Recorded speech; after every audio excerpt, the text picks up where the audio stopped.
Je pense que Rogers, quand ils vont morceler ça et qu'ils vont vendre les droits francophones, il va falloir qu'ils le séparent différemment. Si TVA Sport et RDS sont encore sur les rangs, peut-être séparer en deux les droits nationaux, puis vous allez en avoir chacun la moitié, puis chacun la moitié des matchs du Canadien, tant en série qu'en saison, puis avoir la moitié des matchs de la Ligue nationale en saison. Ce matin, je tombe là-dessus. La LNH et Sportsnet s'entendent pour une prolongation de contrat. Moi, je m'attendais à un truc, là. Je pensais qu'on allait en parler tout l'été, un truc épique, mon vieux. On allait inventer des médias qui étaient dans la course. Non, c'est la même affaire, plus d'argent. C'est la même. Non, mais c'est-à-dire, peut-être que les tractations épiques s'en viennent maintenant, mais grosso modo, Sportsnet qui sécurise ses droits. Cela dit, on n'a pas c'est sorti sur Sportico, c'est pas officiel. Je devrais utiliser le conditionnel davantage. Mais ça a été repris par plein de médias qui disent l'avoir confirmé auprès d'autres. OK. Mais ça n'a pas été Mais c'est pas la Ligue nationale ou Sportsnet qui l'a annoncé officiellement. Ouais. Donc, ce qu'on sait, c'est que c'est 12 ans, 7,7 milliards américains. 11 milliards canadiens. C'est aujourd'hui, selon le taux de change du jour. Sortez vos... Et donc, là, c'est ça. Ce qu'on ne sait pas, c'est... si ce sera remorcelé, on pense que oui. Bref, et les droits francophones aussi, on n'en sait rien. La dernière fois, TVA Sport avait racheté les droits nationaux, parce que c'est ça, il s'agit des droits nationaux qui ont beaucoup de valeur au Canada anglais, parce que vous avez 6 équipes. Au Québec, c'est pas la même affaire. Là. Il y en a juste une. Puis on dira ce qu'on voudra de TVA Sport. Ils n'ont pas été chanceux sur ce contrat-là. Ils avaient misé beaucoup, puis le Canadien a fait les séries normalement 2015, 2017. Ah, non, c'est 2 fois. Sur 12 ans, là.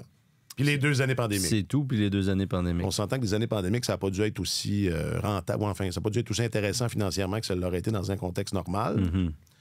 Mm-hmm. Écoute, les droits nationaux, je pense que la valeur des droits nationaux au Québec ou dans le marché francophone n'a aucune commune mesure avec la valeur des droits nationaux sur la scène nationale.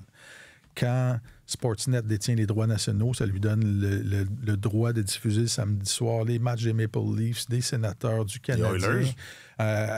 Oui, mais dans la case de 19h et dans la case après ça, quand on arrive plus tard à 22h, il y a un match de l'Ouest, on occupe la programmation pendant énormément d'heures. Il y a toujours des marchés importants qui regardent ça. Quand tu détiens les droits nationaux francophones, les gens sont intéressés aux Canadiens, disons les choses comme elles sont, là, sont intéressés aux Canadiens.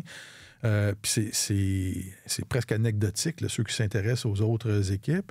Fait que quand tu achètes les droits nationaux francophones pour la Ligue nationale, tu as 22 matchs du Canadien seulement, puis les séries éliminatoires. Il faut que le Canadien fasse les séries. Si le Canadien est dans une bonne période, c'est plus payant, mettons. Ça peut être bon. Là, tu peux aller, s'ils vont très loin... ça peut pendant plusieurs années, mettons. C'est ça. Ça peut te donner une quarantaine de matchs ou une trentaine de matchs par saison. Puis dans la période, les séries... c'est la période la plus lucrative de la saison pour les ventes de publicité et tout ça. Mais... écoute, moi, je pense qu'ils vont devoir, pour que ce soit attirant, que ce soit alléchant, je pense que Rogers, quand ils vont morceler ça et qu'ils vont vendre les droits francophones, il va falloir qu'ils le séparent différemment. Si TVA Sport et RDS sont encore sur les rangs, peut-être séparer en deux les droits nationaux, puis vous allez en avoir chacun la moitié, puis chacun la moitié des matchs du Canadien, tant en série qu'en saison, puis avoir la moitié des matchs de la Ligue nationale en saison, pour que... Parce que là, écoute, TVA jamais va...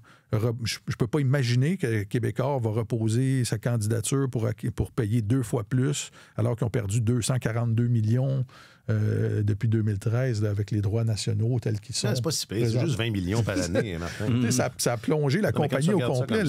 Ça a annihilé toute la rentabilité du groupe TVA. Ils ont été obligés de fermer leur siège social juste derrière nous. Là, si vous êtes sur YouTube, là, c'est juste là. Ils ont été obligés de fermer leur siège social sur la rue de Maisonneuve pour aménager dans les anciens locaux du Journal de Montréal et tout ça. Donc, ça a été extrêmement nocif pour Québécois d'avoir ces droits-là. Donc, il faut soit les séparer différemment, et si ça reste pareil, je ne vois pas qui, dans l'écosystème médiatique les reins assez solides. Les reins assez solides. Parce que même RDS, depuis 2 ans maintenant, perd de l'argent, ce qui n'était pas le cas avant. Ouais. Exactement. Tu sais, Bell, qui possède RDS, est endetté par-dessus les oreilles. Là. Ils ont 38 milliards de dettes. Ils ne vont pas acheter une propriété en se disant on va perdre 250 millions avec ça. Il y a personne qui va vouloir faire ça. Et déjà, en 2013, je me souviens, Jerry Frappier, qui était président de RDS, avait dit nous, on avait le droit de premier refus sur les droits nationaux francophones, et au prix que c'était, on jugeait que c'était un suicide financier. Il n'était pas question qu'on fasse l'acquisition de ça. Et l'avenir lui a donné raison. Là, ce qu'on a vu au cours des 11-12 dernières années, ça a été un gouffre financier ça n'a pas été profitable. Incroyable pour TVA. Donc, qui dans l'écosystème francophone va être intéressé? Guy la liberté, c'est toujours ça la réponse. Là. Guy la liberté, oui, puis les Desmarais. Les Desmarais, puis Mitch Garber. Mitch. Mais Mitch est impliqué avec Seattle. Justement, là, il y a déjà...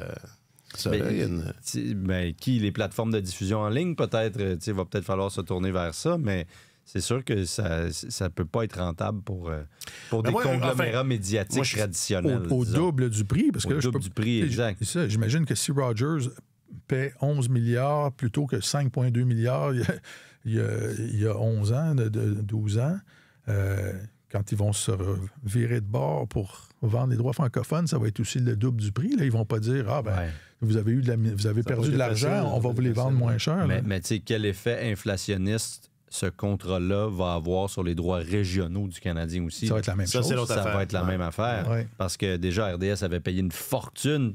Tu disais, Martin, Jerry Frappier avait dit on va pas payer pour les droits nationaux. Ce prix-là, ça n'a aucun sens, mais ils ont payé une fortune pour obtenir... Ça ressemblait à ça. Le double, ça passait comme de 40 millions à 80 millions. Par année. Ils payaient 40 millions pour avoir tous les matchs du Canadien plus les séries éliminatoires. Et c'est passé du jour au lendemain à 80 millions pour avoir 60 matchs. Mais bon, tu as la majeure partie de la saison, c'est important. Le mardi. Exactement. Tous les jours sauf les samedis, généralement. Oui. Et puis, à part, mettons, le match d'ouverture, le local, des trucs comme ça. Le match des étoiles. Tous les événements de la Ligue, c'est TVA. Là, donc, le repêchage, la classique hivernale, ces affaires-là. Mais ça attire pas, c'est en commune mesure avec le Canadien en série, par exemple, ou le Canadien tout court. Mais quel effet ça va avoir sur les droits régionaux du CH qui vont être à renégocier aussi? Ça risque d'avoir le même effet inflationniste. Puis encore là, est-ce que RDS va vouloir se commettre à telle hauteur? C'est difficile de le croire, honnêtement. Quand ton entreprise perd 22 millions par année et que les coûts doublent, c'est l'essentiel de la programmation d'RDS, les coûts doublent, tu perds 100 000 abonnés par année parce qu'il y a un phénomène de cord cutting, de débranchement. On dirait que c'est un chemin sans issue. Là. Rogers s'est bien maintenu financièrement durant ce contrat-là. Là. Ils ont maintenu les profits avant impôt autour de 87-88 millions par année de façon constante. Mais au Québec, ça n'a pas du tout tourné de cette façon-là. À suivre. Ça risque... Mais là, il va y avoir du hockey en français, là.